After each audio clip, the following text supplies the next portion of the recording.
കേരള സർവകലാശാല മുൻ registrar KS അനിൽകുമാറിനെ suspension ചെയ്ത നടപടിയിൽ ഇടപെട്ട ഉന്നത വിദ്യാഭ്യാസ മന്ത്രി ആർ ബിന്ദു. സസ്പെൻഷൻ ഉടൻ പിൻവലിക്കണമെന്ന മന്ത്രി ആർ ബിന്ദുവിൻ്റെ കത്ത് താൽക്കാലിക VC ഡോക്ടർ സിസ തോമസിനോടാണ് മന്ത്രി ഈ ആവശ്യമുന്നയിച്ചത്. അതേസമയം VCക്ക് മന്ത്രി നിർദ്ദേശം നൽകുന്നത് അനുചിതമെന്നും ആക്ഷേപം ഉയരുന്നുണ്ട്. വിവരങ്ങളുമായി തിരുവനന്തപുരത്ത് നിന്നും ശാലിനി ചേരുന്നു. ശാലിനി, ഏറ്റവും പ്രധാനപ്പെട്ട വാർത്ത വരുന്നുണ്ട്. VCയെ സസ്പെൻഡ് ചെയ്ത നടപടിക്ക് സ്റ്റേ ഇല്ല എന്നുള്ള വളരെ പ്രധാനപ്പെട്ട വാർത്ത ഹൈക്കോടതിയിൽ നിന്നും വരുന്നുണ്ട്. പക്ഷേ അതിനു മുമ്പാണ് ഉന്നത വിദ്യാഭ്യാസ മന്ത്രി ആർ ബിന്ദു കേരള വൈസ് ചാൻസലറുടെ താൽക്കാലിക ചുമതലയുള്ള ഡോക്ടർ സിസ തോമസിന് കത്ത് നൽകിയിരിക്കുന്നു. മുൻ VC അല്ലെങ്കിൽ സർവകലാശാലയുടെ VC ആയിരുന്ന ഡോക്ടർ മോഹൻ കുന്നുമേൽ രജിസ്ട്രാറെ സസ്പെൻഡ് ചെയ്ത നടപടി അത് പിൻവലിക്കണമെന്നുള്ള ആവശ്യം ഉന്നത വിദ്യാഭ്യാസ മന്ത്രി രേഖാമൂലം ആവശ്യപ്പെട്ടിരിക്കുന്നു. കൂടുതൽ വിവരങ്ങൾ ശാലിനി.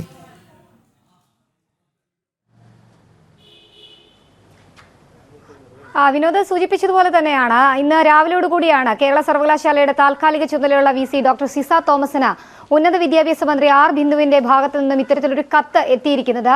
അല്പസമയങ്ങൾക്ക് മുമ്പാണ് എറണാകുളത്ത് നിന്നുമുള്ള ഏറ്റവും പ്രധാനപ്പെട്ട വാർത്ത വരുന്നത്. രജിസ്ട്രാർ KS അനിൽകുമാറിന്റെ തിരിച്ചടി, അതായത് സസ്പെൻഷൻ അടക്കമുള്ള നടപടികൾ ഒരു രീതിയിലും നിർത്തിവെക്കേണ്ട അല്ലെങ്കിൽ റദ്ദാക്കേണ്ട നടപടിയല്ല എന്നുള്ള നിർണായകമായിട്ടുള്ള കോടതി നിരീക്ഷണം വരുന്ന അതേ സമയത്ത് തന്നെയാണ് മന്ത്രി നടത്തിയിട്ടുള്ള ഇടപെടൽ കൂടി ഇപ്പോൾ പുറത്തേക്ക് വരുന്നത്. മന്ത്രി VC സിസ തോമസിന് അയച്ചിരിക്കുന്ന കത്തിൽ പറയുന്നത് അത് പരിശോധിക്കണമെന്നൊന്നുമല്ല, കൃത്യമായി തന്നെ ആ ഒരു രജിസ്ട്രാറിനെ സസ്പെൻഡ് ചെയ്തിട്ടുള്ള നടപടി പിൻവലിക്കണമെന്നുള്ളതാണ്. 1974 സർവകലാശാല ചട്ടം പ്രകാരം, നിയമം പ്രകാരം രജിസ്ട്രാറെ നിയമിക്കാനുള്ള അല്ലെങ്കിൽ രജിസ്ട്രാർക്കെതിരെ ഏതെങ്കിലും തരത്തിലുള്ള അച്ചടക്ക നടപടിയോ മറ്റ് നടപടികളോ എടുക്കേണ്ടത് അതിൻ്റെ ആ നിയമന ബോഡിയായിട്ടുള്ള സിൻഡിക്കേറ്റ് ആണ്. സിൻഡിക്കേറ്റിന്റെ ഭാഗത്ത് നിന്ന് അത്തരത്തിലൊരു നടപടി ഉണ്ടാകാത്ത സാഹചര്യത്തിൽ അവധിയിലേക്ക് പോയിട്ടുള്ള VC ഡോക്ടർ മോഹൻ കുന്നുമേൽ സ്വീകരിച്ചിരിക്കുന്ന നടപടി അത് പൂർണ്ണമായും പിൻവലിക്കണമെന്നുള്ളതാണ് താൽക്കാലിക VCയോട് പറഞ്ഞിട്ടുള്ളത്. പക്ഷേ അതിലൊരു കൃത്യമായ നടപടി അല്ലെങ്കിൽ അതൊരു ബന്ധപ്പെട്ട മറുപടി ഒന്നും തന്നെ VC നൽകിയിട്ടില്ല. എന്തായാലും നമ്മൾ മനസ്സിലാക്കുന്നത് പ്രകാരമാണെങ്കിൽ VC കൂടിയായിട്ടുള്ള ഉന്നത വിദ്യാഭ്യാസ മന്ത്രി ആർ ബിന്ദുവിന് VC കൂടിയായിട്ടുള്ള താൽക്കാലിക VC ആണ് എങ്കിൽ പോലും സിസ തോമസിന് അത്തരത്തിലൊരു കത്തെഴുതാനോ ആ നിയമനം അല്ലെങ്കിൽ ആ ഒരു നടപടി പിൻവലിക്കണമെന്ന് ആവശ്യപ്പെടാനോ ഉള്ള ചട്ടമില്ല എന്നുള്ളതാണ്. ആ ചട്ടം അടക്കം ലംഘിച്ചുകൊണ്ടാണ് ഉന്നത വിദ്യാഭ്യാസ മന്ത്രിയുടെ ഭാഗത്ത് നിന്ന് ഓഫീസിൽ നിന്ന് ഇത്തരത്തിലൊരു ഇടപെടൽ നടത്തിയിട്ടുള്ളത് എന്നുള്ളതാണ് ഏറ്റവും ശ്രദ്ധേയമായിട്ടുള്ള കാര്യം. വലിയ രീതിയിലുള്ള വിവാദങ്ങളും വിമർശനങ്ങളും ഈ ഒരു നടപടിയുമായി ഉണ്ടായി നിൽക്കുന്ന സാഹചര്യത്തിൽ കോടതിയിലടക്കം തിരിച്ചടി ഉണ്ടാകുമ്പോഴാണ്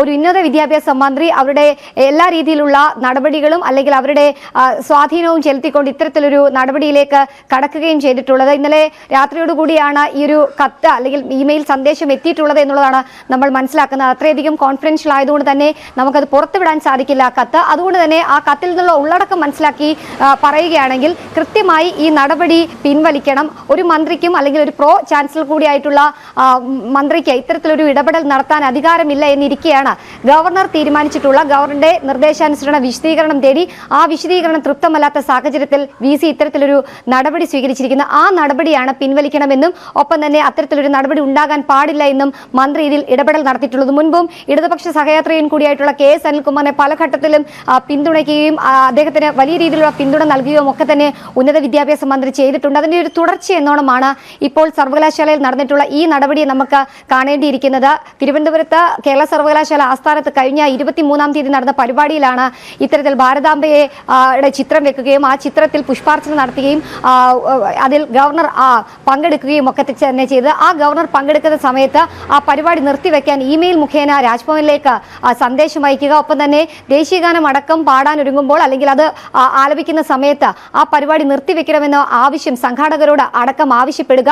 ഇതിലടക്കം ഏതാണ് മതചിഹ്നം എന്ന് കൃത്യമായി പറയണമെന്ന് VC ആവശ്യപ്പെടുമ്പോൾ അത് കൃത്യമായി രേഖാമൂലം നൽകാൻ കഴിയാത്തൊരു സാഹചര്യത്തിൽ കൂടിയാണ് അതിൽ അന്വേഷണം നടത്താൻ സിൻഡിക്കേറ്റിനെ ചുമതലപ്പെടുത്തിക്കൊണ്ട് രജിസ്ട്രാറെ സസ്പെൻഡ് ചെയ്തത്. ആ നടപടിയാണ് ഇപ്പോൾ നിർത്തിവെക്കണം അല്ലെങ്കിൽ അത് പിൻവലിക്കണമെന്ന് VCയോട് ആവശ്യപ്പെട്ടിരിക്കുന്നത്. എല്ലാ രീതിയിലുമുള്ള സീമകളും മറികടന്നുകൊണ്ടാണ് ഇത്തരത്തിലൊരു നടപടി VC മന്ത്രിക്ക് കത്ത് മുഖേന ഉന്നത വിദ്യാഭ്യാസ മന്ത്രി നടത്തിയിരിക്കുന്നത് എന്നുള്ളതാണ് ഏറ്റവും ശ്രദ്ധേയമായിട്ടുള്ള കാര്യം. ഗവർണർ മാത്രം സ്വീകരിക്കേണ്ട നടപടി, അല്ലെങ്കിൽ ഗവർണർക്ക് മാത്രമാണ് VC-യോട് ഇത്തരത്തിലൊരു ഇടപെടൽ നടത്താനോ അല്ലെങ്കിൽ ഇത്തരത്തിലുള്ള കാര്യത്തിൽ ചില കാര്യങ്ങൾ ആവശ്യപ്പെടാനോ സാധിക്കുന്നത്. അത് അടക്കമുള്ള നിയമങ്ങളും ചട്ടങ്ങളും നിലനിൽക്കുമ്പോഴാണ് ഉന്നത വിദ്യാഭ്യാസ മന്ത്രി വഴിവിട്ട നീക്കം ഇക്കാര്യത്തിൽ നടത്തിയിട്ടുള്ളത് എന്നുള്ളതാണ് ഏറ്റവും ശ്രദ്ധേയമായിട്ടുള്ള കാര്യം. ആ ഒരു നടപടി വന്നതിന് തൊട്ട് പിന്നാലെ തന്നെയാണ് ഇപ്പോൾ ഹൈക്കോടതി നടക്കം കനത്ത തിരിച്ചടി രജിസ്ട്രാർക്ക് ഉണ്ടായിരിക്കുന്നത്. എന്തായാലും വരും ദിവസങ്ങളിൽ വലിയ രീതിയിലുള്ള നിയമയുദ്ധത്തിലേക്ക് ഈ കാര്യങ്ങൾ പോകുമെന്നുള്ളതിൽ സംശയമില്ല. അതിനിടയിലാണ് ഇത്തരത്തിലുള്ള നിയമങ്ങൾ കാറ്റിപ്പാർത്തിയുള്ള ഉന്നത വിദ്യാഭ്യാസ മന്ത്രിയുടെ ഇടപെടൽ കൂടി പുറത്തേക്ക് വരുന്നത്. അതെ ശാലിനി, അങ്ങനെ തന്നെയാണ്. ഉന്നത വിദ്യാഭ്യാസ മന്ത്രിയുടെ ഇടപെടലാണ് ഇക്കാര്യത്തിൽ ഉണ്ടായിട്ടുള്ളത്. ഗവർണർ സർവകലാശാല വൈസ് ചാൻസലർ സസ്പെൻഡ് ചെയ്തിരുന്നു.